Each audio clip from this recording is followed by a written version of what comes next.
the speed of a 350-kilometre-per-hour bullet train just flying through the station is unlike anything you've experienced before. You blink your eyes and it's gone.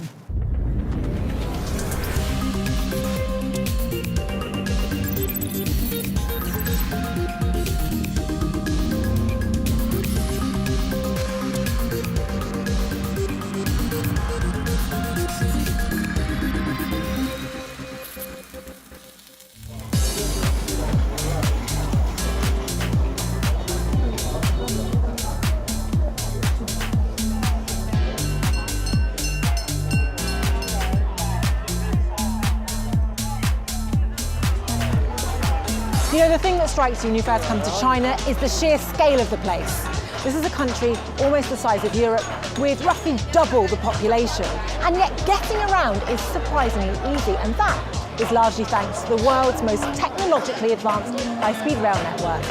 I'm taking a journey all over the country to meet the people driving this transformative tech and to experience the future of high-speed trains for myself.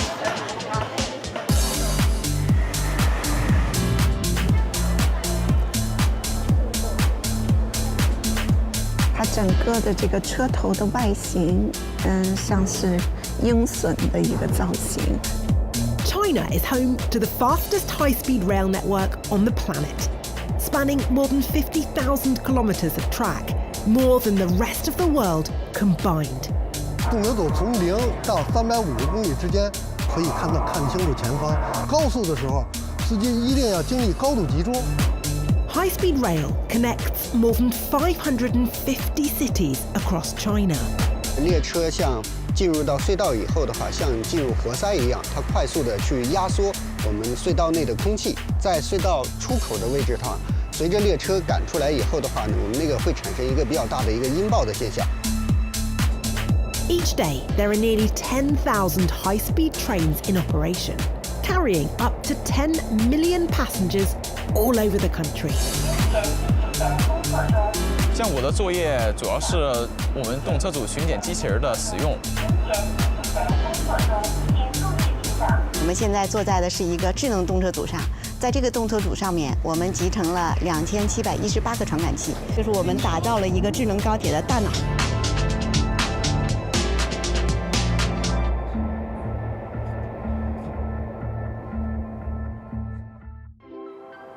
China's pursuit of rail excellence isn't new.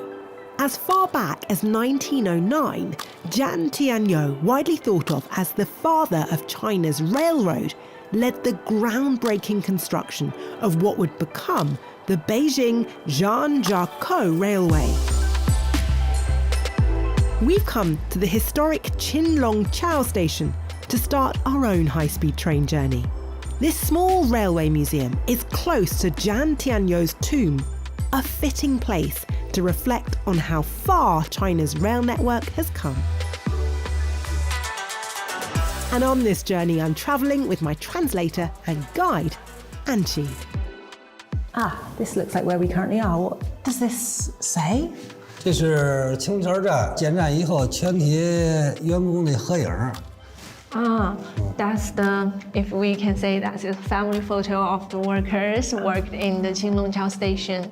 这是80山洞北洞口就是它这个山洞一共是1091米。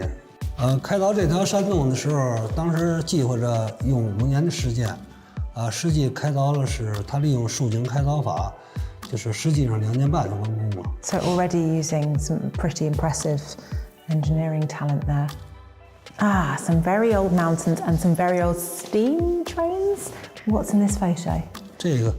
这个小房就是过去江阴处，这个修京杭铁路的时候，就是詹天佑一直在这儿办公。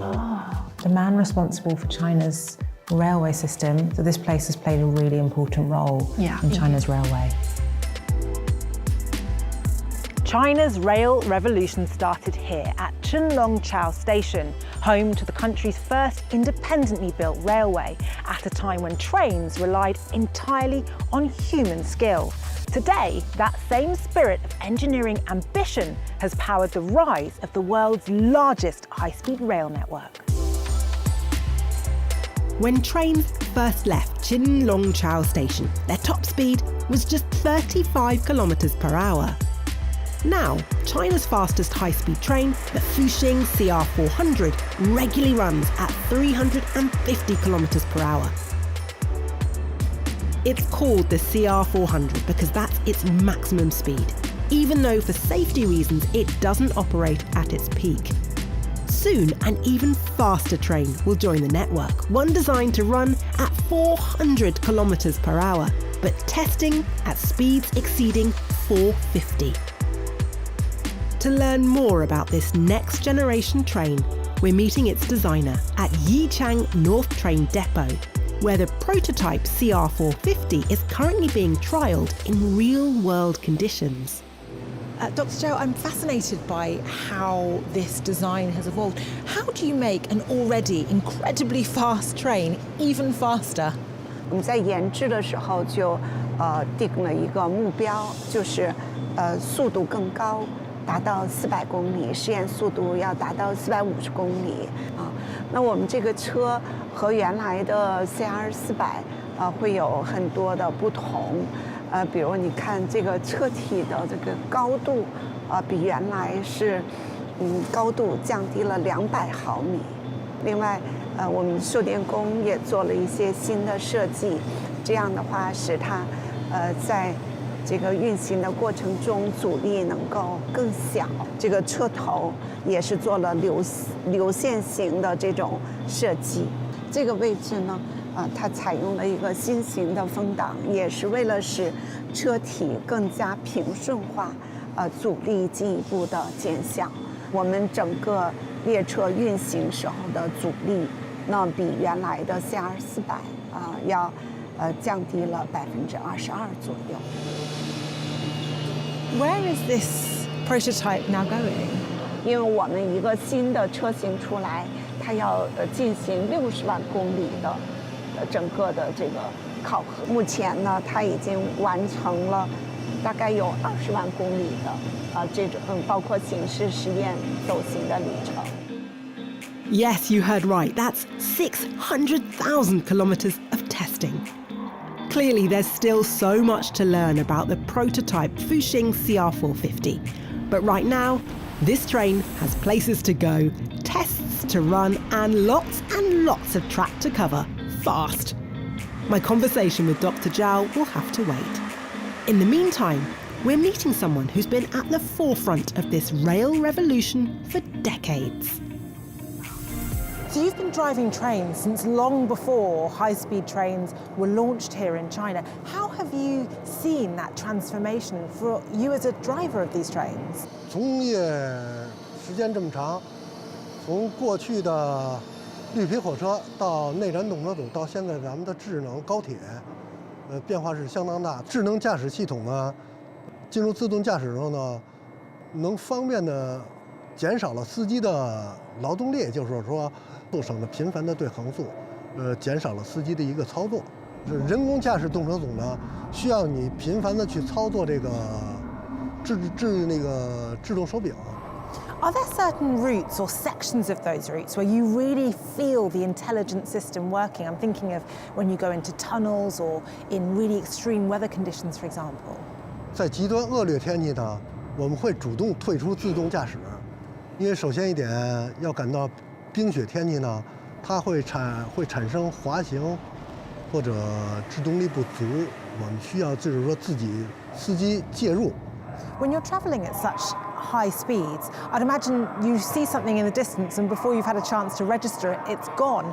What is it that you're having to concentrate so much on? 当时速达到350公里的时候，有可能最常见的是飞禽，需要司机做出一个正确的判断，怎么去处理这方面的发生的碰撞的事故吧。When you tell people that you're a driver of high-speed trains, of autonomous trains, the newest generation of these trains here in China, what response do you get? 周围人就说什么你这个工作呀比较辛苦，但是都比较羡慕，说你现在有一个能开上咱们中国这么高级的列车啊，人家都比较羡慕。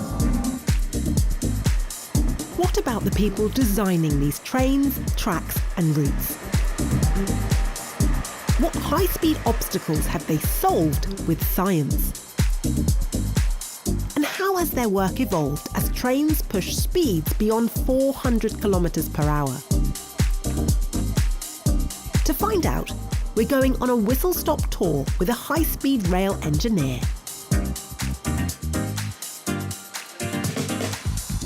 我的专业是做桥梁与隧道工程的，现在从事的工作的话是做轨道的一些检测工作，也就是在我们的高速铁路综合检测列车上，我们每10到15天要对全国的高铁线路进行检测，所以在铁路的建设过程中，还有铁路的运营过程中，我们是发挥了一个叫高铁医生的这样的一个作用。Inspecting 50,000 kilometers of track is a relentless task, and one that keeps engineer Yan and his team pretty busy. When it comes to designing and monitoring the infrastructure needed for high-speed rail to run, how does that differ to traditional train tracks, for example? 随着列车的运营速度越来越高，所以我们是从2方面进行的努力来去改变我们目前就是普速铁路和高速铁路这样的一个质的飞跃。第一方面的话，就是我们对于隧道来说的话，我们列车像进入到隧道以后的话，像进入活塞一样，它快速的去压缩我们隧道内的空气。在隧道出口的位置的话，我们随着列车赶出来以后的话呢，我们那个会产生一个比较大的一个音爆的现象。我们是增大了它的一个横断面的面积啊，来去适应我们高速列车进入隧道以后产生的这样的减弱这个音爆的效应。如果说是普速铁路的话，它的隧道外面的话是没有咱们这个向外突出的这样的一个设计的。但是在高速铁路上的话，我们是为了提高乘客的舒适性，减少隧道的空气压力，我们会把这个隧道的外形进行相应的一些伸出来。第二方面的话，我们是对于咱们的复兴号列车进行了相应的一些密闭性的一些设计，所以说我们采用的这个列车它的密闭性功能啊，包括对乘客的一些保护啊，会做得很好。这种情况下的话，会对隧道的一些情况，包括乘客的舒适性，会产生比较大的一个影响。这个也是我们在 CR450里边，就是咱们下一个阶段工程，就是跑到400公里速度等级的这样的一个工程里边，考虑最多的一些事情。Tunnel boom certainly sounds like something to be avoided, so it's reassuring to know engineer Yan is on the case. Our next stop explores another area of his expertise. This time, it's bridges. I've noticed that lots of the high-speed rail network seems to be on these bridges. Why? 就是我们以桥带路以后的话，会减少对当地土地的占有。我们大量的桥梁的话，桥梁的宽度，桥面宽度是12米。如果我们垂直下来以后的话，我们占地的只有桥墩在占了当地的一些土地。如果说我用路基的话，我会占量，因为路基还有一个斜面的放坡，才能保持这个顶面的路基的一个稳定性。所以说这样放坡下来以后的话，我们差不多这个底面的宽度到20多米了，所以所占用的土地量的话是很大的。您也知道，中国是一个多人口的国家，所以耕地的这个耕地的数量是非常宝贵的，所以说我们是尽量要减少这些在高速铁路建设过程中对耕地的一个占用。You describe yourself as the doctor of these high-speed trains, and one thing doctors do is innovate and look to the future. So what are you most excited about with these trains getting faster and faster for the future? What's next? 说我们目前是采用我们的医生来去对所有的线路进行了体检，做了数据的收集，但是我们下一步要把所有的这些数据利用起来，再利用您刚刚提到的 AI 或者说大数据的模型，来去对我们线路的所有的情况进行相应的一些预判，报警。随着列车速度的越来越高，我们身上的责任也会越来越大。我们也是希望我们通过自己的努力，能够保证我们中国高铁，能够成为我们国家的一张亮丽的名片。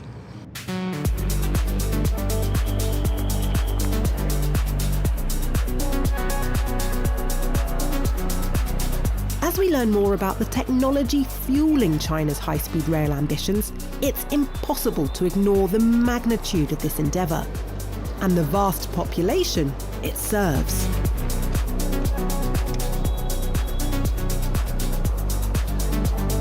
living in London, I'm used to busy train stations. This is just a whole nother level. We're heading behind the scenes to see how the world's busiest high-speed rail keeps both trains and people moving.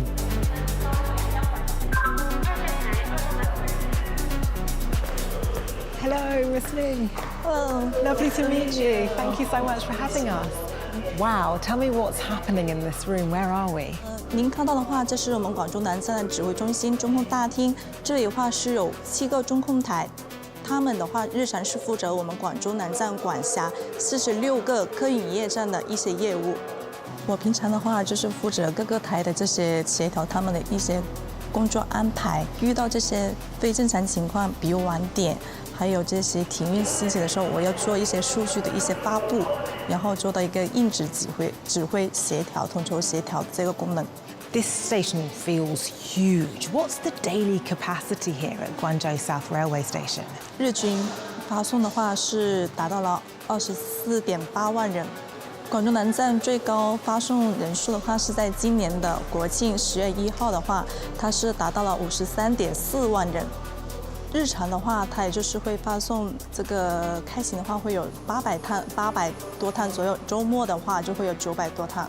You mentioned that your role is focused on emergency response. Does that mean you view it as a personal responsibility to ensure every number coming through the train station is safe? 我这个工作的话，我首先觉得，是很自豪的，能够站在我们的幕后，然后守护每一名旅客的一个出行，然后让他们安全，然后有序或者是温馨的到达这个目的地。 You're the mama of high-speed rail. It might seem simple, but handling so many tickets each day is no small feat. Time for our next high-speed rail journey, with a pit stop at an impressive data centre and ticketing platform, 12306, here in Beijing.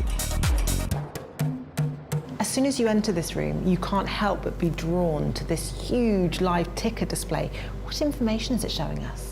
这个是我们的今日全国铁路售票的一个张数实时的一个数据情况。今天其实目前是200多万张，但是实际上我们高峰日售票量达到了2695.2万张。Wow. As impressive as this sounds, there is still one thing I haven't been able to figure out. Why it's called 12306. 大家现在老百姓熟悉的是12306，我们的中国铁路客票发售和预订系统，从96年开始建设，是庞大的线下系统。而12306呢，实际上刚开始是一个客服电话号码，当时我们就想着，为了让老百姓好记。 I've heard 12306 described as the brain of China's high-speed rail network. 因为我们还有一个调度指挥系统，那个是在列车运营过程中的指挥系统，而这个的话呢是面向社会服务的时候，我们的运营决策的这个大脑。所以呢，我想是2个大脑一起构成了我们的这个高铁的运营的这个智慧大脑吧。 Having visited both parts of this intelligent brain, it's clear that cutting-edge technology is at the heart of China's pursuit of rail excellence. But there's still more to learn about how data's being used to efficiently and effectively serve the needs of such a huge country and population. So I pronounce it Badaling. Yeah, Badaling, Changcheng. Professor Li Ping is leading this intelligent rail revolution. Wow, that's a very tall escalator. I guess it's needed when it's so deep underground. We're currently 102 metres underground. This is the deepest and largest high-speed rail station in the world. 这个车站呢，它是建在我们的世界文化遗产八达岭长城的下面，所以呢，在修建这个车站的时候，我们面临着很多的挑战，主要有3个方面的挑战。第一个方面呢，就是我们要做到整个的我们在地下深埋这个车站的施工要做到零失误。第2个挑战呢，就是要做到我们在整个对长城上的文物做到零影响。第3呢，要做到我们长城上的游客零感知，实际上就要求我们必须要采用我们的数据的感知、传输、分析、应用，来去做精准的施工。What does intelligent high-speed rail mean for regional connectivity, for development here in China?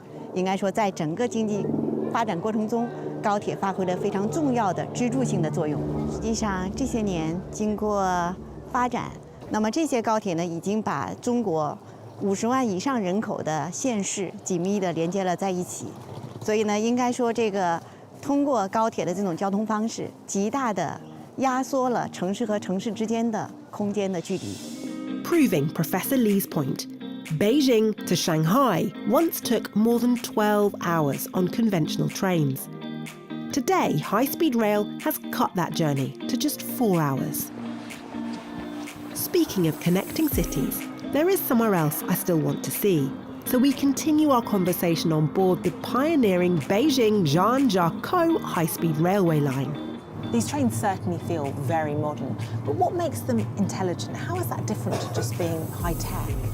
在这个车上，我们安装了2718个传感器。这些传感器呢，实时采集我们车辆的牵引、制动、网络的这些大部件的信息，来保证我们运行的安全。在这辆车上面，我们安装了列车运行自动驾驶系统 ATO 系统。那么这个系统呢，可以实时采集我们列车的线路情况、外面的一些周边的环境的信息，来决定列车以什么样的速度来行驶。我们的故障信息、状态信息会实时的通过5G 的技术传输到我们的云数据中心上。那么我们如果这个车有一些机械的一些故障或者是一些问题，那么我们的相当于地面的运维系统会及时的给出处理的决策和建议，那保证我们这个动车运行一直是安全和平稳的。那么根据这些数据，我们在训练我们的控车的算法。未来呢，我们相信随着这种人工智能技术的一些发展，它可能会超越我们最优秀司机的水平。That definitely sounds like a good thing. I just hope they keep our train driver and friend An Shou Qi on board to continue training the AI. But now, it looks like we've reached our destination.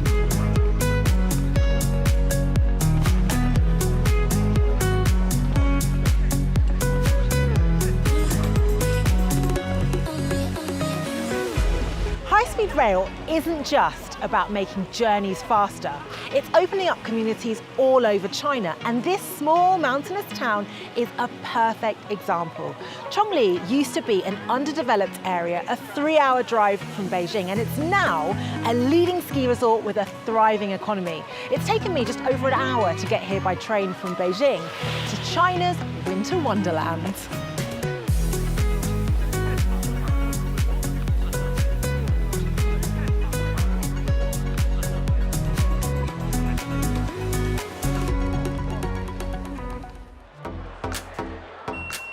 Moving so many people so fast and far might cause some wear and tear on these high-speed trains. So when night falls and passenger demand is at its lowest, it's time for maintenance.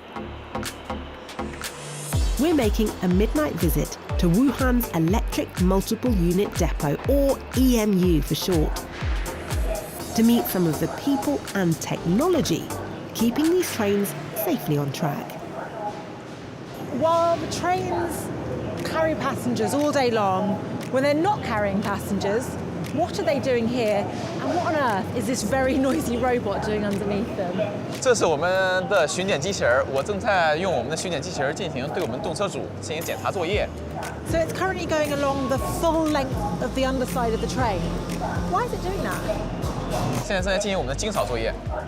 这个时候呢，我们的机械臂就会升起，对我们的动车组底部的各个部件进行一个快速、精准的扫描。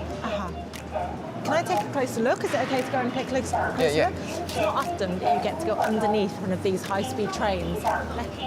So what data is it collecting here? 我们现在采集我们动车组下面转向架部件的2维和3维的图像。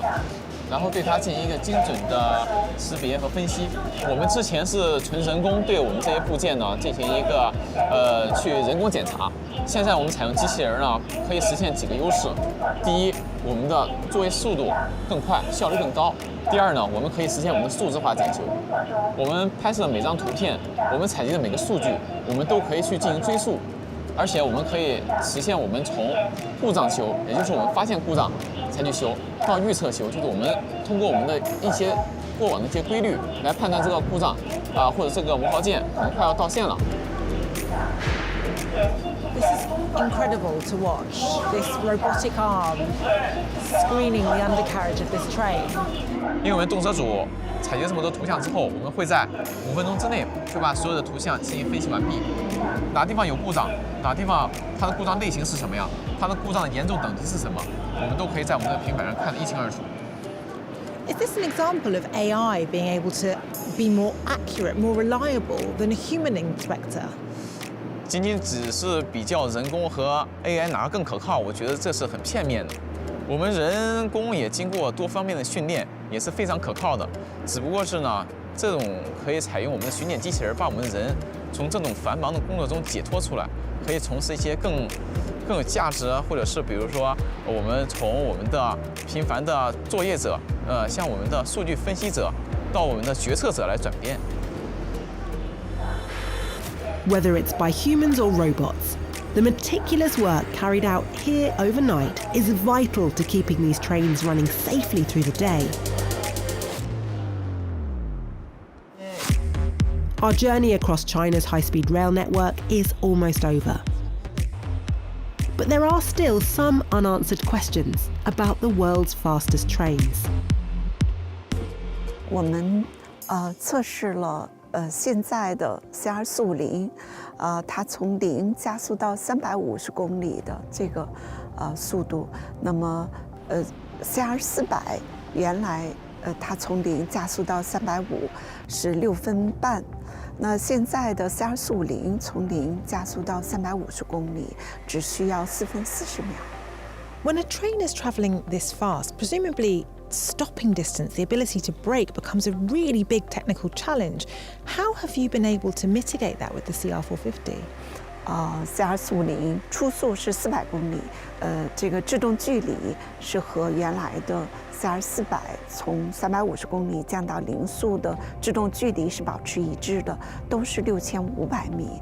那么为了达到制动距离达到6500米，一个是我们列车减重了，再有呢就是我们的紧急制动阀还有我们的基础的制动系统，提升了，比如制动盘，还有闸片的高温稳定性。So that just leaves the big question: how fast is this train? 今年的6月份就在这条线路上，然后进行了正线的一些高速的实验，列车的最高的单车的速度达到了453公里每小时。The answer is very fast. How does it feel to stand next to the design of a prototype?